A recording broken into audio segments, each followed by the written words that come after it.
नमस्कार दोस्तों, आप देख रहे हैं हिंदी न्यूज़। अगर आपने हमारे हिंदी न्यूज़ चैनल को सब्सक्राइब नहीं किया है तो जल्दी से हमारे चैनल को सब्सक्राइब कर लें और बेल आइकन को ऑन कर लें ताकि हमारी नई खबरों की जानकारी आपको तुरंत मिल सके। चलिए अब ज़्यादा टाइम वेस्ट न करते हुए बात करते हैं आज की बड़ी खबरों की ओर। छत्तीसगढ़ में कोरोना जांच के 1200 सैंपल खराब हुए, 608 लापता। चलिए विस्तार से जानते हैं इसके बारे में। छत्तीसगढ़ के बिलासपुर में 17 अप्रैल से 30 मई तक लगभग 9000 सैंपल जांच के लिए एम्स और मेडिकल कॉलेज रायपुर भेजे गए हैं। इनमें 1200 सैंपल विभिन्न कारण से रिजेक्ट कर दिए गए, वही 608 सैंपल लैब के रिकॉर्ड में ही नहीं है। ऐसे मामले सामने आने पर स्वास्थ्य विभाग को फिर से संदिग्धों का सैंपल लेकर भेजना पड़ रहा है। बिलासपुर जिले से रोजाना बड़ी संख्या में सैंपल जाँच के लिए भेजे जा रहे हैं। रायपुर एम्स में 371 मामले और मेडिकल कॉलेज रायपुर में लगभग 7000 सैंपल जांच के लिए भेजे गए हैं। स्वास्थ्य विभाग को 30 मई तक इनमें से 5450 सैंपल की रिपोर्ट मिल गई है। इसमें 47 रिपोर्ट पॉजिटिव है, वही 1808 की रिपोर्ट काफ़ी इंतजार के बाद भी नहीं मिलने पर लैब से संपर्क किया गया। इस पर बताया गया है कि बड़ी संख्या में सैंपल रिजेक्ट कर दिए गए हैं। इसके अलावा सैंपल वहां रिकॉर्ड में ही दर्ज नहीं है। इस लापरवाही की वजह से स्वास्थ्य विभाग को दूसरी बार सैंपल लेकर रायपुर भेजना पड़ा। चलिए अब बात करते हैं। भूपेश कैबिनेट में बदलेंगे चेहरे, जानिए किन्हें मिल सकता है मौका। चलिए विस्तार से जानते हैं। छत्तीसगढ़ में भूपेश बघेल कैबिनेट में फेरबदल की अटकलें लगनी शुरू हो गई है। 90 सदस्यीय विधानसभा होने के कारण 13 से ज़्यादा मंत्री नहीं बनाए जा सकते। इस वजह से चर्चा चेहरे बदलने की हो रही है। इसमें राज्य के 3 संभागों से एक मंत्रियों की छुट्टी होने की बात कही जा रही है। मंत्रियों की छुट्टी कामकाज के आधार पर करने की है।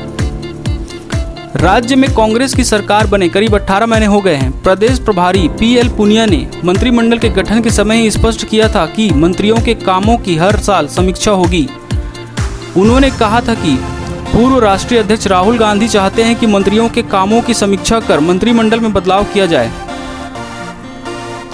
69 विधायकों में कई दावेदार कांग्रेस के पास 69 विधायक हैं। इनमें कई वरिष्ठ विधायक हैं जो पहले मंत्री भी रह चुके हैं। वे कैबिनेट में शामिल नहीं किए जाने से नाराज भी हैं। फेरबदल में इनमें से कुछ का भला हो सकता है, बाकी नई चेहरों को भी जाने की संभावना ज़्यादा है। चलिए छत्तीसगढ़ से एक बड़ी खबर आई है। छत्तीसगढ़ में 30 जून तक जारी रहेगा लॉकडाउन, जानिए किन सेवाओं की है अनुमति। चलिए जानते हैं विस्तार से। छत्तीसगढ़ सरकार ने आगामी 30 जून तक लॉकडाउन जारी करने का निर्णय लिया है। गृह मंत्रालय द्वारा दिशा निर्देशों में छत्तीसगढ़ शासन के सामान्य प्रशासन विभाग ने इस बारे में विस्तृत निर्देश जारी किए हैं। निर्देश में यह स्पष्ट किया गया है कि व्यक्तियों के अंतर्राज्यीय परिवहन के बारे में प्रतिबंध पहले अनुसार ही रहेगा। इन संबंध में ई पास के माध्यम से अनुमति प्राप्त होने पर आवागमन हो सकेगा। व्यक्तियों के अंतर जिला आवागमन के लिए भी नियमानुसार ई पास के माध्यम से अनुमति प्राप्त करना आवश्यक होगा। राज्य के सार्वजनिक पार्क, स्पोर्ट कॉम्प्लेक्स, स्टेडियम 7 जून तक बंद रहेंगे। राज्य के भीतर और अंतर्राज्यीय बस परिवहन सेवाओं के बारे में परिवहन विभाग और क्लब और बार के संचालन के बारे में पृथक से आदेश जारी किया जाएगा। जारी निर्देशों में यह भी कहा गया है कि प्रशासनिक आवश्यकता को देखते हुए इन निर्देशों में कड़ाई की जाएगी, परंतु किसी प्रकार की ढील दिए जाने की अनुमति नहीं होगी। प्रदेश में चिन्हित कंटेनमेंट जोन में केवल अत्यावश्यक सेवाओं की अनुमति होगी। चलिए आप बात करते हैं अगली खबर। न होगी काली कोट न लाल टाई, बदले बदले नजर आएंगे टीटीई। चलिए जानते हैं विस्तार से। कोविड-19 के प्रोटोकॉल के तहत स्टेशन और कोच में जहां यात्रियों के लिए ढेर सारे बदलाव के साथ यात्रा सेवा एक बार फिर शुरू हो रही है, वही ट्रेन में ड्यूटी करने वाले टीटीई बाबू यानी यात्रा टिकट परीक्षक भी बदले बदले नजर आएंगे। कोरोना संकट के मद्देनजर उन्हें उनके ड्रेस कोड में थोड़ी राहत दी जा रही है। अब वे केवल सफ़ेद कमीज और काली पतलून में दिखाई देंगे। ऊपर पहना जाने वाला काला कोट और गले में लाल टाई नदारद रहेगी। अंग्रेजों के वक्त से चली आ रही कोट टाई की अनिवार्यता से कोरोना संकट के मद्देनजर छूट दी गई है। चलिए बात करते हैं। लॉकडाउन में पार्सल ट्रेन चलाना हुआ मुश्किल, रेलवे प्रबंधन ने लिया यह फैसला। चलिए जानते हैं इसके बारे में। लॉकडाउन के दौरान रेलवे प्रशासन द्वारा अंबिकापुर दुर्ग अंबिकापुर के बीच 8 अप्रैल से शुरू की गई विशेष पार्सल सेवा घाटे का सौदा साबित हुई और इसे अचानक बंद कर दिया गया। जनसाधारण की जरूरत के हिसाब से किराना, दवा, चिकित्सा उपकरण लाने और ले जाने के लिए यह ट्रेन शुरू की गई थी, लेकिन लोगों ने इससे ज़्यादा दिलचस्पी नहीं दिखाई। कम संख्या में पार्सल की बुकिंग होने के कारण रेलवे को यह ट्रेन चलाने में नुकसान उठाना पड़ रहा था। लिहाजा करीब 1.5 महीने के बाद 25 मई से पार्सल ट्रेन सेवा बंद कर दी गई। क्वारंटाइन सेंटरों को सांप से बचाने के लिए नमक से खींची लक्ष्मण रेखा। चलिए जानते हैं विस्तार से। छत्तीसगढ़ में नागलोक के नाम से पहचाने जाने वाले जसपुर जिले की फरसाबहार तहसील में क्वारंटाइन सेंटरों में रहने वालों को विषैले सांपों से बचाने के लिए नमक और फिनाइल की घोल की लक्ष्मण रेखा का सहारा लिया जा रहा है। बता दें कि छत्तीसगढ़ के अधिकांश क्वारंटाइन सेंटरों में प्रवासी श्रमिक जमीन पर बिस्तर लगाकर सो रहे हैं।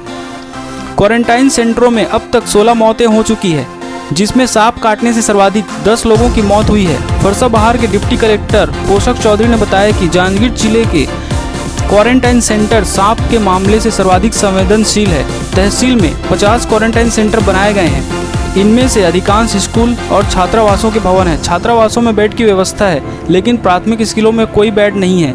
यहाँ के 50 क्वारंटाइन सेंटरों में 958 प्रवासी मजदूर हैं। इनमें से अधिकांश मजदूर महाराष्ट्र, गुजरात और केरल जैसे प्रांतों से लौटे हुए हैं। ओडिशा और आंध्र प्रदेश के रास्ते नक्सलियों के पास पहुंचा गोला बारूद।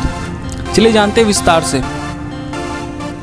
लाल आतंक की वजह से चर्चित दंडकारण्य इलाके में नक्सलियों के पास उड़ीसा और आंध्र प्रदेश के रास्ते गोला बारूद पहुंच रहा है। पुलिस के पास पुख्ता सबूत नहीं है, पर पुलिस अफसरों को संदेह है कि नक्सलियों के तार पाकिस्तानी आतंकवादियों से भी जुड़े हैं। दंडकारण्य को आधार इलाका बनाकर सत्ता परिवर्तन का स्वप्न देख रहे नक्सली लगातार अपनी तकनीक उन्नत कर रहे हैं। हाल के दिनों में दंतेवाड़ा में फोर्स ने रिमोट आधारित लैंडमाइन बरामद की थी। इससे पहले भी उनके पास से अति आधुनिक हथियार मिल चुके हैं। अभी कुछ दिन पहले कांकेर पुलिस ने नक्सलियों के 11 सप्लायरों को भी गिरफ्तार किया है। चलिए आगे बढ़ते हैं। दोस्तों, आगे बढ़ने से पहले अगर आपने हमारे चैनल को सब्सक्राइब नहीं किया तो प्लीज सब्सक्राइब कर दीजिए और लाइक कर दीजिए। कोरबा में मिले कोरोना के 3 नए मरीज। अब तक कोरबा में टोटल के 47 हुए। चलिए विस्तार से जानते हैं इसके बारे में। कोरबा में फिर कोरोना के 3 मरीजों की पुष्टि हुई है। एक मरीज ग्रीन पार्क होटल और 2 रिएक्टर हॉस्टल दर्री के क्वारंटाइन सेंटर में क्वारंटाइन किए गए थे। कोरबा के एक्टिव मरीजों की संख्या बढ़कर 18 हो चुकी है। अब तक अकेले कोरबा जिले में ही कोरोना के कुल 47 केस सामने आ चुके हैं। चलिए आगे। अब महासमुंद में फूटा कोरोना बम, 12 नए पॉजिटिव केस, जिला प्रशासन में हड़कंप। चलिए जानते हैं विस्तार से। अब महासमुंद में कोरोना विस्फोट हुआ है। महासमुंद जिला में आज 12 नए पॉजिटिव केस की पुष्टि हुई है। इसके बाद जिला प्रशासन में हड़कंप मच गया है। बाग बहरा विकासखंड में 6, सरायपाली विकासखंड 5 और महासमुंद विकासखंड में 1 व्यक्ति कोरोना से संक्रमित मिला है। सुरक्षा के मद्देनजर संक्रमित इलाकों को सील किया जा रहा है। जिला प्रशासन आगे की रणनीति बनाने में जुट गई है। महासमुंद जिले में अब एक्टिव कोरोना मरीजों की संख्या 13 हो चुकी है। जसपुर में बच्चा चोर महिला गिरफ्तार। अस्पताल में नवजात को लेकर हुई थी फरार। चले जानते हैं विस्तार से। बच्चा चोरी करने वाली महिला को पुलिस ने गिरफ्तार कर लिया है। आरोप है कि महिला नवजात शिशु को लेकर फरार हो गई थी। पुलिस का दावा है कि मात्र 8 घंटे में मामले को सुलझा लिया गया है और आरोपी महिला को गिरफ्तार कर लिया गया है। यह घटना कुनकुरी थाना क्षेत्र का है, जहां कुनकुरी इलाके की रहने वाली महिला को बच्चा चोरी करने के आरोप में गिरफ्तार किया गया है। फिलहाल इस बात का खुलासा नहीं हुआ है कि महिला किस इरादे से बच्चा चोरी कर रही थी। यह घटना रविवार सुबह की है, जहां पत्थल गांव कुनकुरी क्षेत्र के होली क्रॉस अस्पताल से एक महिला नवजात शिशु को लेकर फरार हो गई थी। चलिए जानते हैं आगे। लॉकडाउन, क्वारंटाइन उल्लंघन और जानकारी छिपाने पर 6 अपराध दर्ज हुए। चलिए जानते हैं विस्तार से। लॉकडाउन, क्वारंटाइन उल्लंघन करने और जानकारी छिपाने पर पुलिस ने पिछले 24 घंटे में 6 अपराध दर्ज किए हैं। महासमुंद में 1, बलौदाबाजार में 1, मुंगेली में 2, जांजगीर चांपा में 1 और दंतेवाड़ा में 1 अपराध दर्ज हुए हैं। पुलिस द्वारा आईपीसी की धारा 188, 269, 270 के तहत अपराध दर्ज किए गए।